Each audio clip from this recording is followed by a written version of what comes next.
course, that's exactly what Germany ends up being in 1914. But under Bismarck's watch, he was crucial in making sure that that did not happen. And he was, during in 1870, he's like, of course, I don't want Austria to come in, so he's making it clear to Austria how they will not benefit from siding with France. I think just thinking about World War One and what led up to that, do you think if there was a Bismarck in power in 1914, do you think it would have been such a global conflict? There are certainly so many times when different decisions could have been made, right? There was nothing inevitable about World War One becoming a global conflict. Absolutely not. We can maybe sort of say, oh, they had these allies or alliances that were entangling.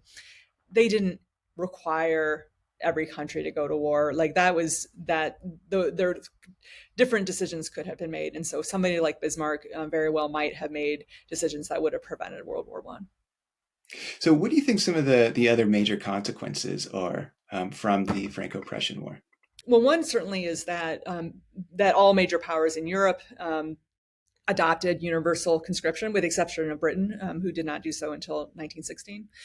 So they adopt that universal conscription model, which changes the lives of millions and millions of European men. It changes sort of what their expectations are for what their life will be, how they will spend their 20s, what the barracks that are built, the sort of militarized culture that evolves during that time. That's huge, and I think should not be understated when we think about our own lives and expectations. Of course, the unified Germany is big. The man who would become Wilhelm II, who is of course the Kaiser during World War One. He's an adolescent during this war. He's the grandson of the king. His father is a military leader who ends up being emperor just for a year, and then he dies, and William II becomes emperor. And so during the whole war, there's all these ironic quotes of his father saying, "Oh, I think of my son. I hope that his world is a better world," and that kind of thing. So that sets that up. But the one thing that I haven't mentioned is the sort of leftist revolution that happens in France right after this war, which is known as the Paris Commune. Now, the Paris Commune was a short-lived time period where the people of Paris rose up to try to claim their own independence. I've mentioned the sort of moderate Republicans that end up coming into power. Well, there's a left group, a further to the left group that is, radical worker based, neighborhood based radicalism, saying we the people should own, should run the country. We should have a say. We should directly have democracy and decide what our fate is going to be. So they feel disrespected by this new government. So there's multiple parties going on. In other words, it's very complicated.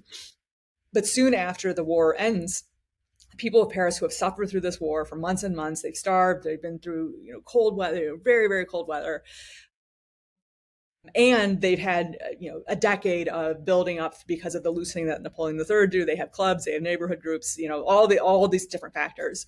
They declare themselves independent, and for 2 months they hold on to that independence, but they are crushed by their own army, some of whom had just been crushed by Prussia.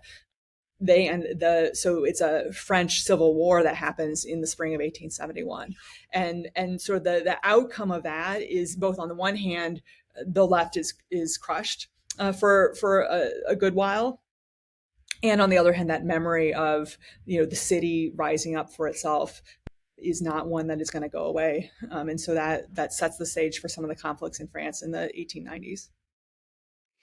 Well, Rachel, this has been a fascinating interview. Thank you for your insightful answers to my questions. Kind of lastly here, what are you hoping that readers take away when they read your book? One thing that